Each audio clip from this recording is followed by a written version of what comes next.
Hello my dear learners, আজকে আলোচনা করব সামার প্রজেক্ট নিয়ে for the students of class 11 and 12। যদিও 11 এখন ভর্তি হয়নি, মূলত 12-এর ছাত্রছাত্রীদের উদ্দেশ্যে আজকের এই প্রজেক্ট। যদি ভালো লাগে তবে অবশ্যই আমার এই চ্যানেলটাকে লাইক, কমেন্ট এবং সাবস্ক্রাইব করতে ভুলবে না। প্রথমে একটা ফ্রন্ট পেজ বানাতে হবে। আমি বানিয়েছি।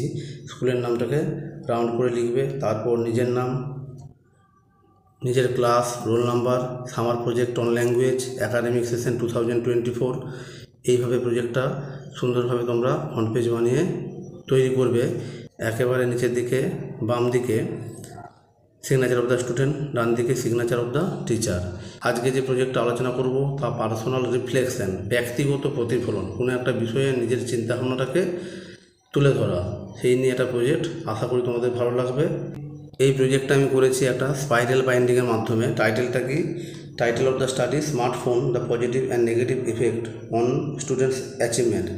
স্মার্টফোন, তার পজিটিভ এবং নেগেটিভ এফেক্ট, প্রভাব ছাত্রদের পড়াশোনাতে। এই বিষয়ে আমি একটু পড়ে শোনাচ্ছি, তোমরা দেখো।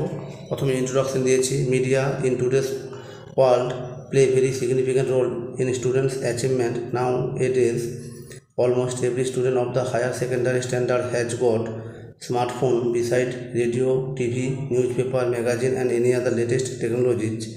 With the help of the latest technologies, the students are easily connected to the outside world. It can store more data in its memory.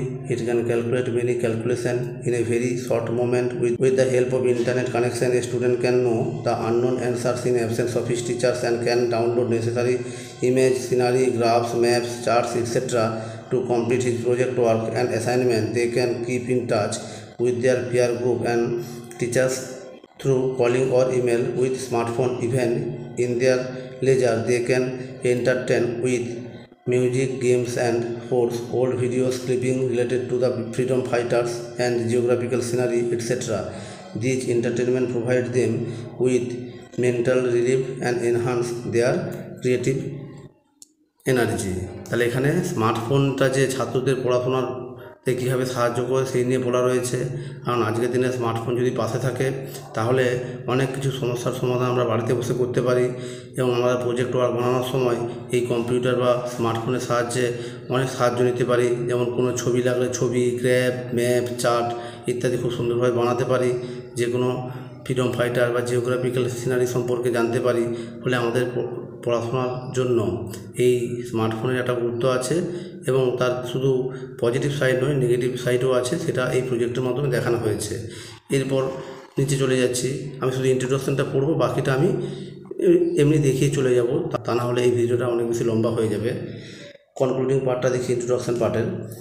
On the other hand, a smartphone can also assist a teacher to communicate the students like books, maps, chart, graphs and models, etc. Even it will possible for him to discuss any critical subject matter easily. So it is no doubt that smartphone is one of the latest and greatest discoveries of modern science and technology for the betterment of the students' achievement. It has some negative effect on the students' achievement. It makes the students unsocial and does not help them construct strong physique, as they are always busy in playing games and watching video on smartphone. Even it may cause their eyesight problem. Hence, a research is required to find out the positive and negative effects of a smartphone on the students' achievement. তাহলে কি হয়, এই যেমন positive side আছে, negative সাইডও আছে। এগুলো ছাত্রছাত্রীদেরকে unsocial করে ফেলে। তাদের চোখের সমস্যা তৈরি হয়। তারা পড়াশোনার থেকে গেম এবং ভিডিও দেখে সময়টা নষ্ট করে দেয়। তাদের সুন্দর শরীর গঠনের ক্ষেত্রে এই স্মার্টফোনের সময় অন্তরায় হয়ে দাঁড়ায়। এগুলো নেগেটিভ সাইড। তাহলে আজকের আলোচনাতে, আজকের এই প্রজেক্টে পজিটিভ এবং নেগেটিভ সাইড নিয়ে আলোচনা করা হয়েছে। আমি প্রত্যেকটা পড়ছি না, আমি দেখিয়ে দিচ্ছি। তোমরা পারলে স্ক্রিনশট নিয়ে এই প্রজেক্টটাকে কমপ্লিট করতে পারবে। ডেফিনেশন অফ দ্য প্রবলেম, কী কী প্রবলেম হয় সেগুলো এখানে সুন্দরভাবে লেখা আছে। কারো যদি প্রয়োজন হয় অবশ্যই স্ক্রিনশট নিয়ে নেবে। এরপরে নেক্সট পেজে যাচ্ছি। নেক্সট পেজে যে আছে তোমরা দেখে নেবে, পারলে যদি মনে করো স্ক্রিনশট নিয়ে প্রজেক্টটাকে কমপ্লিট করতে পারবে। এবার কিছু রিসার্চ কোশ্চেন এখানে আমি অ্যাড করেছি। রিসার্চ কোশ্চেন একটু পড়ে দিই। What types of task can be done by smartphone? B. What are the benefits of smartphone on students' achievement? What are the drawbacks of it on the students' achievement? How will a teacher utilize it to teach the students efficiently? How will the learners make English notes with the help of smartphone? How will the learners make a project work in social science with the help of smartphone?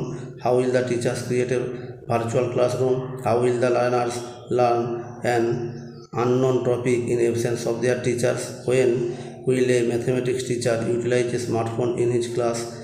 How will a learner carry his study materials easily? What types of matters will the learners choose to entertain when they stay free? How can get more positive effect to keep away the negative effect tactfully? এবার অবজেক্টিভগুলো কিছু আছে আমি এখানে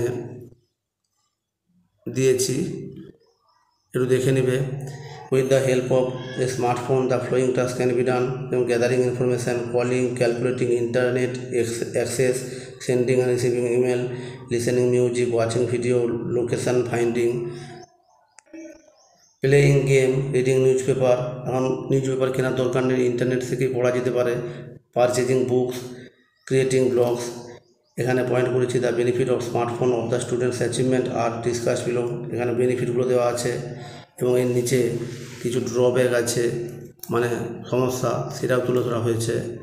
operational definition of the term এগুলো সুন্দরভাবে সাজানো আছে। তোমরা পারলে এটাকে নিজের মতো করে লিখতে পারো কিংবা স্ক্রিনশট নিয়ে সুন্দরভাবে এই প্রজেক্টটাকে কমপ্লিট করতে পারবে। আমি পুরো প্রজেক্টটাকে একবার দেখিয়ে দিতে চাই যাতে তোমাদের বুঝতে সুবিধা হয়। এইভাবে প্রজেক্টটা আমি করেছি। তো এই প্রজেক্টটা লেখার জন্য আমি বেশ কিছু রেফারেন্স দিয়েছি, কোথা থেকে এই ধরনের সমস্যার সমাধানগুলো পেতে পারবে।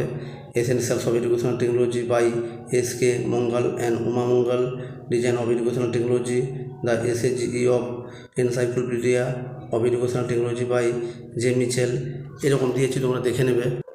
এই ধরনের টপিকের উপর অনেকেই তাদের পার্সোনাল রিফ্লেকশন প্রকাশ করেছে, সেইগুলো আমি এখানে উল্লেখ করেছি। আশা করি তোমরা বুঝতে পারবে। এইভাবে তোমরা স্পাইরাল বাইন্ডিংয়ের মাধ্যমে সুন্দরভাবে এই প্রজেক্টটাকে কমপ্লিট করতে পারবে। যদি অসুবিধা হয় তবে অবশ্যই আমাকে কমেন্ট করে জানিও। আর এই ধরনের ভিডিও বানাতে আমাকে অনেক পরিশ্রম করতে হয়েছে। যদি ভালো লাগে তবে সত্যি মন থেকে আমাকে কমেন্ট করতে ভুলবে না। এখান থেকে শুরু হয়েছে। যাই হোক, কথা না বাড়িয়ে আমি আরেকবার ফ্রন্ট পেজটা দেখিয়ে আজকের ভিডিও এখানে শেষ করব। সবাই ভালো থেকো। এটা আমার ফ্রন্ট পেজ, তোমাদেরকে দেখিয়েছি, আরেকবার দেখিয়ে দিচ্ছি। যদি ভালো লাগে এবং উপকৃত হও তবে অবশ্যই আমাকে জানিও। Okay, thanks for watching this video. টাটা, বাই বাই।